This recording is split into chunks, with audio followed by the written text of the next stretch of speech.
ازيكم حبايب قلبي؟ عاملين ايه؟ يا رب تكونوا بالف خير. معكم مروه من قناه هابي هوم. جالكم فيديو جديد ان شاء الله يعجبكم. فيديو النهارده هنعمل مع بعض مطهر ومعقم ومعطر للتويليت. حاجه كده وهم، ما بحبش اقول حصري وده عمرنا واول مره على اليوتيوب. كل العناوين دي مش بحبها بصراحه، بس فعلا حاجه فظيعه. ومكوناته بسيطه خالص، موفر، هيقعد معاكي فتره طويله جدا، والريحه هتفضل معاكي طول اليوم. يعني انت هتعطري التواليت وتعقميه مره واحده في اليوم، ممكن اول ما تصحي او ممكن قبل ما تنامي، والريحه هتفضل طول اليوم عندك في التواليت. كل اللي هيخش عندك التواليت هيحس بريحه انتعاش، بطاقه ايجابيه في مكان اصلا كله طاقه سلبيه. فيعني حاجه مهمه جدا ان لازم ريحه التواليت تبقى ريحته يعني كويسه. هي دي اللي بتدل على نظافه ست البيت. تعالوا بقى، مش هطول عليكم، نشوف مكوناته ايه. اول حاجه بالنسبه لي، ادام قلنا مطهر ومعقم، يبقى بالنسبه لي الديتول. الديتول اساسي. انت بقى بتستخدمي ديتول، بتستخدمي ماركه غير ديتول، بتستخدمي ديتول سايب، براحتك. بس اللي بيجيب نتيجه ممتازه هو الديتول. نتيجته حلوه جدا، غالي بس ثمنه فيه. يعني زي ما انتم شايفين انا مستخدمه قد ايه، ومستخدماه كمان في النظافه، يعني مش كمعطر ومعقم بس.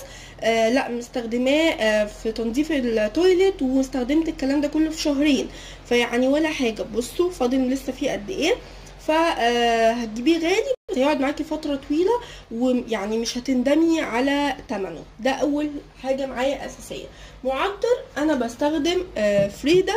فظيع فظيع. انا بستخدم بريحه الخوخ، حاجه كده فظيعه.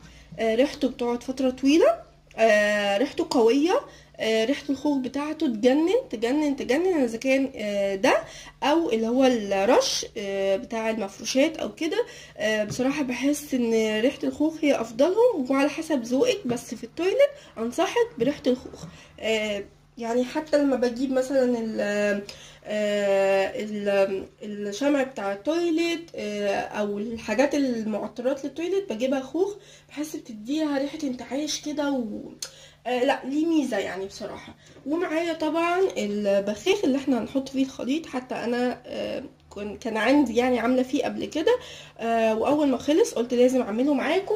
ومعايا ميه عشان نبتدي نخلط بيها. كل اللي انت هتعمليه، نفتح بس كده البخاخه. اول حاجه هتعمليها تحطي غطا من الديتول اهو. غطا هيعملك بخاخه كامله. بصوا، غطا مش اكتر من كده، هيعملك بخاخه كامله. هتقعد معاكي ممكن اسبوعين 3، وممكن شهر كمان. لو انت التويليت عندك صغير تقعد معاكي شهر. انتوا متخيلين؟ هجيب كمان المعطر فريدا، هاخد منه برضو غطا، كله بالمعيار اللي هو الغطا بتاع الازازة. هاخد منه غطا اهو، غطا برضو.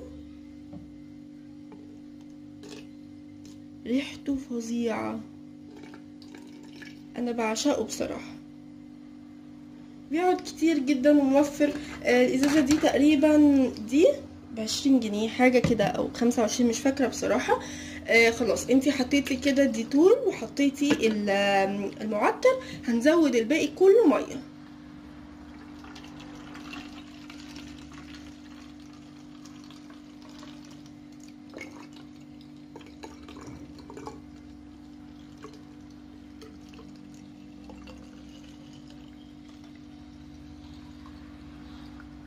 بس كده تمام.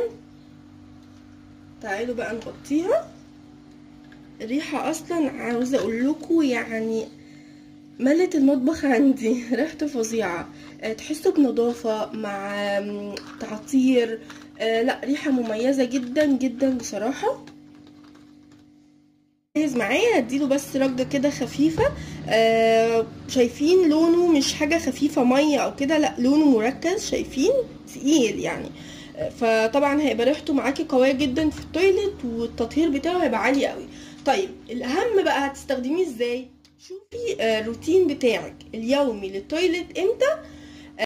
مثلا اول ما بتصحي الصبح بتعملي الروتين اليومي بتاعك للتويلت، بتنضفيه وتظبطي الدنيا، او قبل ما تنامي وقت ما انت بتحبي اعملي الكلام ده.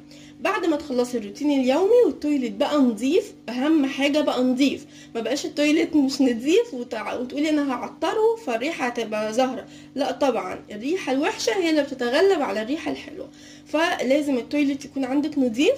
بعد ما تنضفيه وخلاص ونشفتيه من الميه، كل اللي انت هتعمليه هتاخدي من البخاخه دي، هترشي على الحوض، هترشي على التويلت، هترشي لو عندك بانيو هترشي على البانيو، هترشي على الارض. تمام. اخرجي اعملي اي حاجه تانية عندك كده في البيت لمده 10 دقايق، وخشي بقطعه قماشه نظيفه نشفي كل اللي انت رشيتيه ده.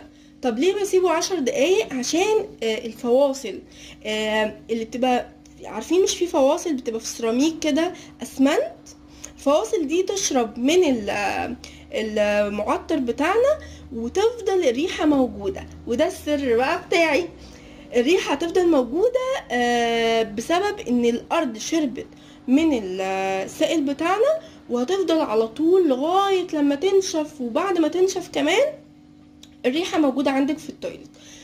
كمان ممكن ترشيه على الحوائط، برضو الاسمنت اللي ما بين السيراميك هيبتدي يشرب برضو من الريحة بتاعتنا، وفي نفس الوقت انت عقمتي وعطرتي، فحاجة مفيدة وموفرة وفي نفس الوقت بسيطة خالص. السر كله ان تخلي الارضية تشرب من الخلطة بتاعتنا دي، فتسيبيها بس لمجرد 10 دقايق او ممكن 5 دقايق، بس انا بفضل 10 دقايق، وتخشي تنشفي بقطعة قماش نظيفة، او لو عندك الممسحة اللي هي اليدوية دي بس تكون نظيفة، ارجوكي تكون نظيفة، ما تبقاش مش نظيفة وتخشي تنشفي تبقى بوظتي الدنيا، يطلع معاكي خليط جبار مش قادرة اوصفلك. فتكون الحاجة اللي انت بتنشفي بيها نظيفة. اسفة.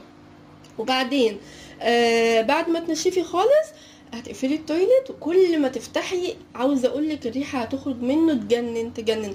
جربيها وهتدعيلي ان شاء الله.